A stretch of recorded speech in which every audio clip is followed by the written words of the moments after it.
es qué esperábamos nosotros, es que no leemos la historia. ¿Qué han hecho contra Cuba, por ejemplo? Pues un bloqueo que lleva ya mucho más de medio siglo. ¿Qué hicieron contra la pobre Nicaragua, que es un país pequeño, un país que no representa la menor amenaza en ningún sentido para nadie? Sin embargo, lo tuvieron durante una década invadido todas las noches por contrarrevolucionarios desde todas las fronteras, saboteado, bloqueado. Yo llegué a ver en las playas de Poneloy, en el Pacífico, los barcos de Estados Unidos que impedían. Entonces, Venezuela representa tantos intereses para Estados Unidos que para ellos mantener una actitud de agresión y de financiamiento a la oposición es como lógico. Fíjate que en estas últimas declaraciones las autoridades de Estados Unidos señalaron eso, que iban a dar 15 millones de dólares, lo que no es ninguna tontería, para la oposición. Eso es inaudito. Concretamente, sí, para las ONG y para los periódicos que tengan dificultades. Exactamente. Retrato hablado, ¿no? Eso es injerencismo, pero absolutamente convicto y confeso. Entonces, pero lo que yo me puedo decir es qué otra cosa esperábamos. Es decir, la más mínima disidencia con respecto a la línea de Washington es castigada así y de formas peores. Entonces, bueno, yo creo que eso es normal. Te repreguntaría entonces, ¿y qué esperas tú? Tú bueno, que eres muy realista, que enfocas muy bien el tema, que sabes hasta dónde es capaz de llegar un gobierno norteamericano. Bueno, ¿qué otro paso puede dar? Yo esperaría lo siguiente, que sigamos moviéndonos en los resquicios de las confrontaciones entre potencias. Todas las revoluciones han surgido y han permanecido a veces en el choque entre los poderes preexistentes. La revolución soviética nace de la Primera Guerra Mundial, en donde las potencias quedan exhaustas, ¿no? La revolución china también en gran parte se consolida después de la Segunda Guerra Mundial en el Pacífico, donde los japoneses quedan desbaratados, Estados Unidos ya no puede dar más, etc. Entonces, Cuba, fíjate que en alguna forma sobrevivió durante mucho tiempo por la confrontación de la Guerra Fría. Hay un nuevo panorama del poder mundial en donde Estados Unidos ya no puede dictar sus condiciones de manera insolente. Fíjate que tiene muchas cosas más de qué preocuparse. China y Rusia acaban de convenir un pacto para pagarse en las monedas locales sus respectivas relaciones comerciales sin interferencia del dólar. Eso tiene un significado si tenemos en cuenta que la tercera parte de la deuda de Estados Unidos es propiedad de China. Entonces, nosotros tenemos que aprovechar esa pluripolaridad del mundo actual. Sin embargo, Luis, ha venido Estados Unidos aplicando un formato donde no interviene directamente, sino que desde la retaguardia utiliza una serie de mecanismos y ha provocado, por ejemplo, hechos como lo que ocurrió con Libia, pues. No solamente le puso la mano a la industria petrolera, sino que destruyó prácticamente el Estado libio, ¿no?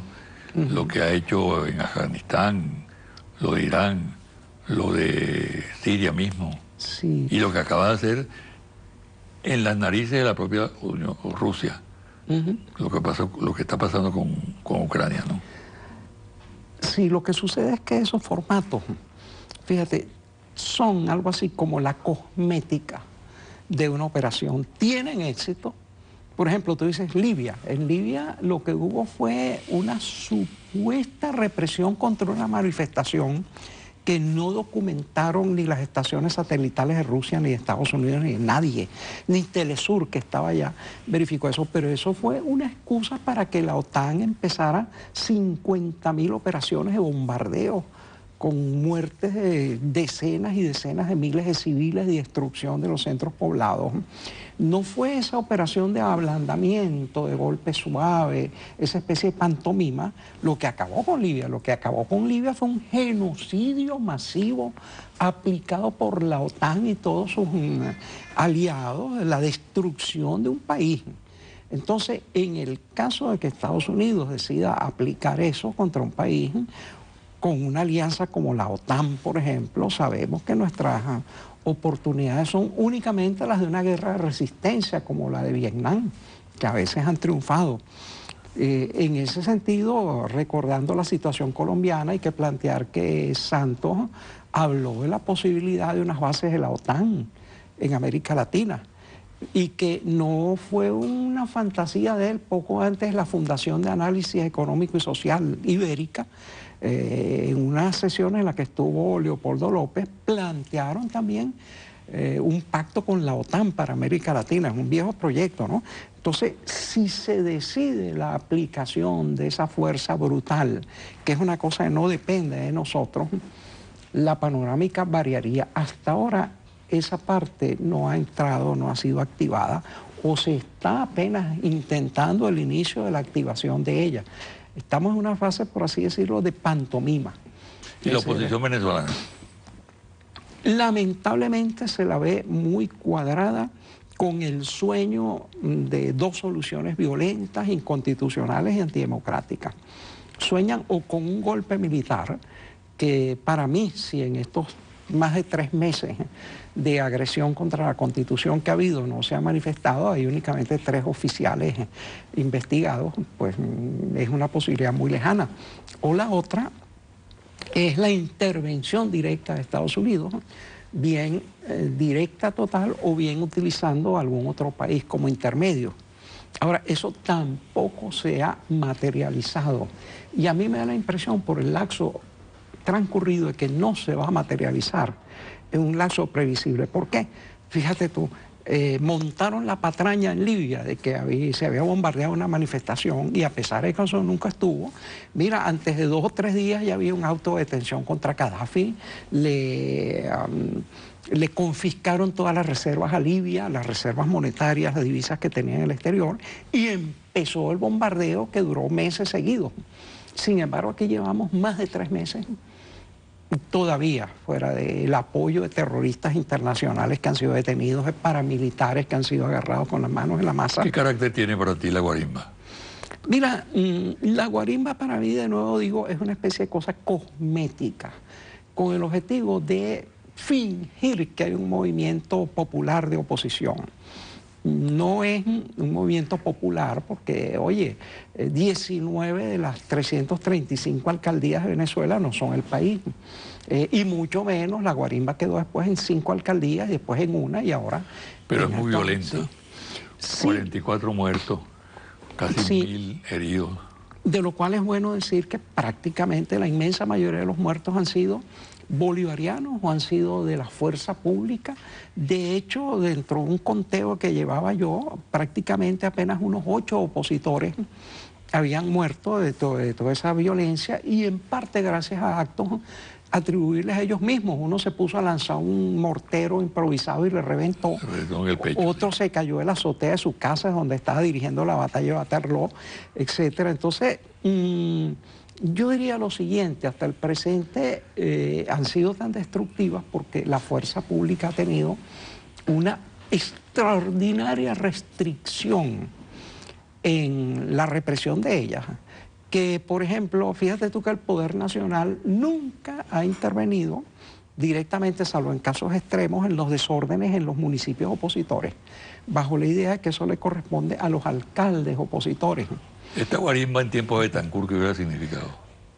Oye, inmediatamente se suspenden las garantías constitucionales y a todo el que hubiera estado atrapado en esas guarimbas, que lo hubieran atrapado inmediatamente a todos, los meten en juicios militares, aunque fueran civiles, y les ponen de condenas de 15 a 20 años de prisión o más, como se ejecutaron en esa época. Ahora, esas guarimbas, te digo de nuevo que son una cosa cosmética, pues son hechas bajo la protección de las alcaldías opositoras. Que tienen un efecto mediático importante en el mundo.